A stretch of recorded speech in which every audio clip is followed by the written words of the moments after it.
Hi there, I'm Ron de Jong. Welcome to this walk. So the idea is to take a walk together and at the same time discuss some topics that probably affect you in one way or another. And I'm hoping that at the end of our walk you will have found one or two things you might be able to do differently, make some changes that benefit you. In this walk I would like to talk to you about performance, relaxation and stress, and how all of these subjects are tied together. Are you ready? Oh, wait. Forgot my keys. Okay, and we're off. Don't you just love leaving your computer screen for a while? I promise, this walk is important for your performance. So I hope that's enough for you to shed any feeling of guilt you might be having by having left your work just now. If possible, walk towards somewhere where it's a bit more quiet.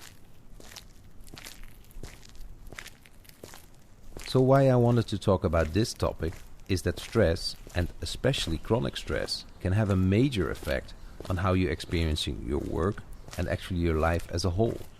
It affects your performance, makes you more susceptible to illness, and it can also have a significant effect on the level of anxiety you experience. So if you want to have a little bit more guts, it's therefore also good to look at how you are dealing with stress. Let's start to focus our attention to the present for a moment. Let go of all that stuff that's currently keeping you occupied. The stuff you might be worried about. Let's leave it for a while. I'm confident that if it's important enough, it will find you after this walk. So let's focus on what we're actually doing right now. And maybe we can even find some relaxation right away. In order to do this, one of my favorite methods is just to focus my attention on where I am actually walking. I can't be anywhere else with my attention when I'm fully focused on what I'm feeling under the soles of my feet. What? Did somebody say men can't multitask? I know, you're right. Neither can women, by the way, but let's save that for another walk, okay? So let's feel where we're actually walking right now. Can you feel the surface through your soles?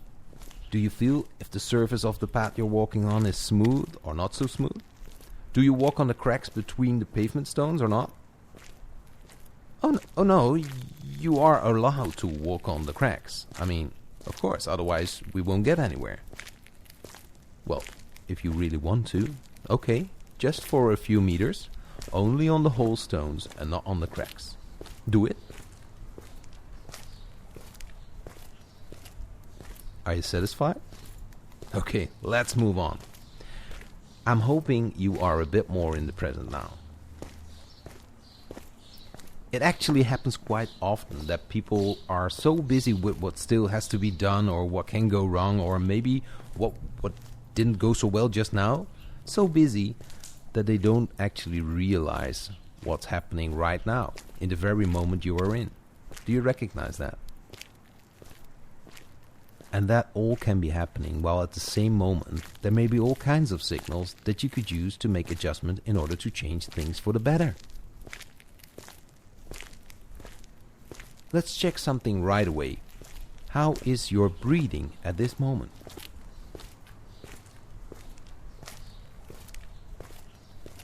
For many people, breathing is a great compass for how they feel. For example, you will notice that in a stress state, you usually breathe faster or very high, especially with your chest and a little with your belly. If you want to relax a bit, it often helps to consciously slow down your breathing frequency or consciously bring it a little more towards your belly. When it comes to being stressed, the people around you may notice that you are stressed before you yourself are aware of it.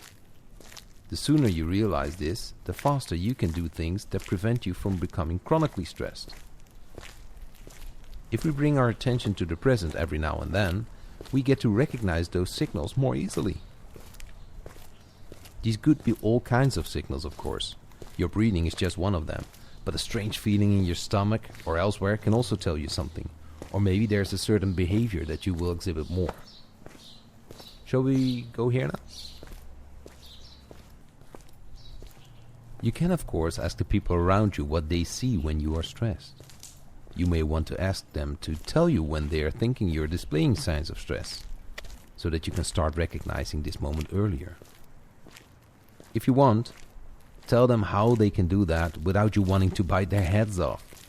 You might not be that nice when you're stressed. I don't know, for some that is the case. Wait a minute. Stand still for a moment.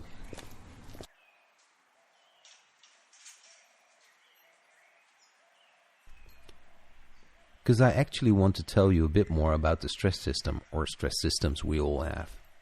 See, we can talk all about the hormones like epinephrine, cortisol, ACTH, and so on, but that's not really necessary to get the most out of this part.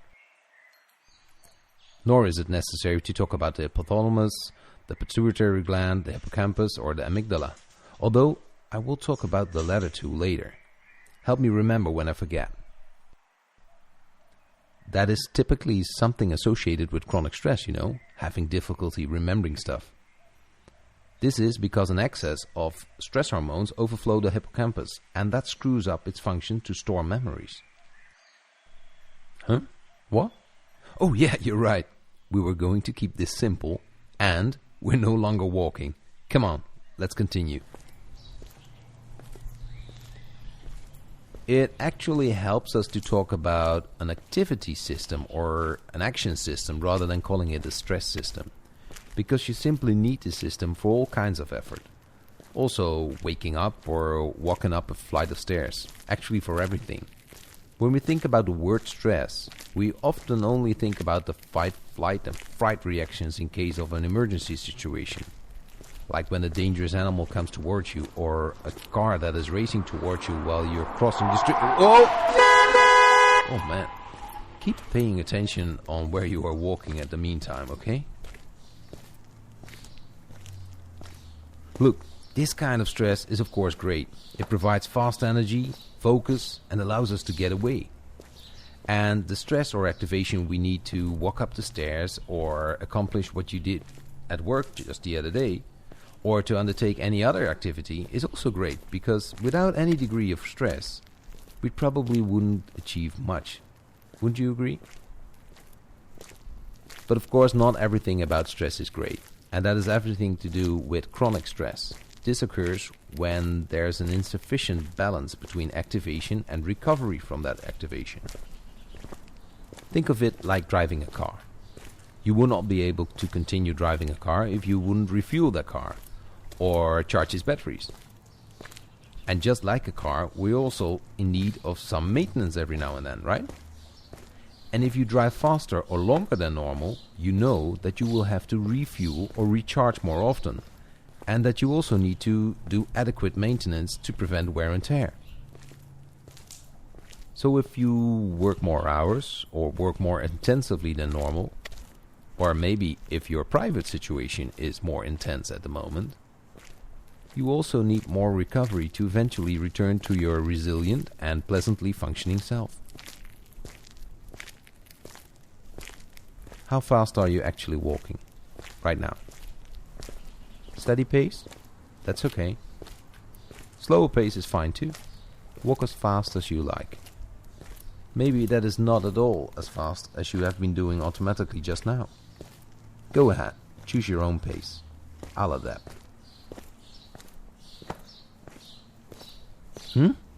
What? How do you get good recovery? Good of you to ask. Refueling, recharging, and or maintenance. That is all done during your workday by properly interrupting activation. Think of short breaks from work, just not working for a few minutes. And think also about your coffee or tea breaks or your lunch break. Are you actually really relaxing at those times? Do you recharge in these moments? Or are you actually not taking any of those breaks at all? Besides the recovery you can do during your working day, you of course still have a number of hours to recover after your working day. So if you do not have sufficient recovery during your working day, this will require more recovery in your free time. And sleep, of course. Getting enough sleep is extremely important for your recovery. Oh, I'm sorry. It has been a busy few days for me. I'm going in early tonight. Where was I? Oh, yeah. So recovery can be found partly during the working day and the rest after your day, in the relaxation in your spare time and during your sleep. If you find enough recovery together, then the next day you should be completely ready to get back to work, all fresh and fully resilient, the way you were before. But that requires extra attention for most people. Many of us are masters of being busy, and also of being busy fairly continuously. Does that sound familiar? In any case, for many people, being busy doesn't stop when the working day is actually over. You might just want to send another email, or maybe you just can't stop thinking about how to solve a certain issue at work. And of course, there's also plenty to be busy with outside of work, say housekeeping chores. But certainly also choices you can make for leisure activities can require that your activation system still needs to be turned on. What do you do in your spare time? Are you also busy? And when are you actually really relaxing? Suppose you haven't recovered enough in total after a day and a night. For example, you take too few breaks during the day and you do not catch up enough after work. Then you do not start the day completely fresh again. Let's say the dial of your recovery meter is now still in the red zone. If you would just adjust your workload or dial down the intensity a notch now, you'll probably be able to recover sufficiently and be the able worker you normally are. You could also choose to just carry on and continue to work the same intensity. Of course you can, but keep in mind that for getting the same kind of performance in this stage, you will now require a lot more energy than you would have needed if you had sufficient recovery. So with a little bit of persistence, your recovery debt will build up even further very quickly. And you can be sure you are going to have to pay off that debt. A good example of insufficient recovery is if you notice that it's more difficult to relax in the evening. You remain in the activation state, as it were, while that activity state is in fact no longer necessary. It's like your accelerator is stuck. The activation is still too high, which ensures that relaxation is not going well. It can also cause problems with sleep. People who continue to build up a recovery debt for a while will eventually notice that the body and your brain are not working so well anymore. At a certain point, even a weekend off or even a holiday can no longer provide a really good recovery. Anyone who can keep forcing themselves to keep going on can get pretty overstrained or even burned out. Just stay out of there. I'd rather not take that walk with you. Rather, make sure you have enough relaxation during the day and after your working day, and use your ability to turn it up a notch only for exceptions, if you really have to, and then also ensure extra recovery afterwards. Hey, look, what a funny birdie. What are good ways to de-stress? Well, there are quite a few. I've already mentioned sleep. Exercise can be very de-stressing. So we are already doing quite well with this walk. Keep in mind that a run can be very de-stressing, but sometimes also requires too much activation. If resting is actually what you need, adjust the amount of exercise accordingly. Listening to relaxing music also works well for many people. Meditation and mindfulness work. Nothing woolly about that, by the way. Scientifically proven to be effective. And doing something kind to somebody else also has a positive effect. Think about some more examples for yourself. What makes you relax? What works for you in order to recharge? And when are you going to do that?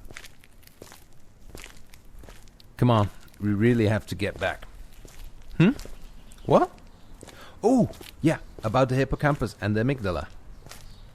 Let me tell you about that later, okay? I'll take a different route back. that will leave you with some me time, okay? You could walk very mindfully, or maybe you can just listen to some music, or maybe do a little dance while you're at it. If no one's looking, okay? Yes. Or with others looking, of course. Talk about having some guts. Okay, I'm gonna go. I also do a little dance, okay?